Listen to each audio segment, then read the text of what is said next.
Au théâtre, lorsque le rideau se baisse sur une production, les décors prennent trop souvent le chemin du site d'enfouissement. Une situation qui préoccupe la compagnie Jean Duceppe. Chaque production, à la fin, représente un container, donc entre 1 et 2 tonnes de déchets par production, donc entre 5 et 10 tonnes par année. À Montréal, selon Écocéno, ce serait près de 30 000 tonnes de matériaux utilisés pour des événements culturels qui finiraient au dépotoir chaque année. Il y a des arbres qui viennent d'un plateau de tournage qui est de l'émission Les Sapiens. C'est à cette jeune entreprise d'économie sociale que la compagnie Jean Duceppe a fait appel pour les accompagner dans leur virage écologique. Il faut d'abord refuser les pratiques actuelles pour changer. Ensuite, il faut réutiliser. Ensuite, recycler, valoriser et enfouir. Donc, c'est dans l'ordre.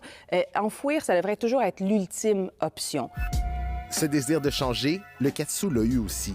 Mais ce virage vert vient avec son lot de défis. Le premier enjeu, c'est vraiment quand on est à l'étape de conception, comme il y a l'envie de faire un décor écologique, comme éco-responsable, puis il y a aussi une envie artistique. Pour réussir cette transition écologique, les théâtres doivent donc repenser leur façon de travailler.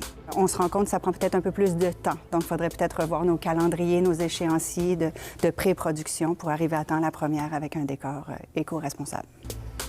Mais ces changements peuvent s'effectuer sans gonfler la facture. Au TNM, ces 3 panneaux du décor des Trois Sœurs avaient auparavant été utilisés pour la pièce fleuve. On a moins d'appels pour enfouir notre matériel, puis ça, il faut payer pour ça. Donc, il y a un aspect économique aussi, indirectement. Il va y avoir une économie sur les matériaux, mais un peu plus de dépenses au niveau des salaires.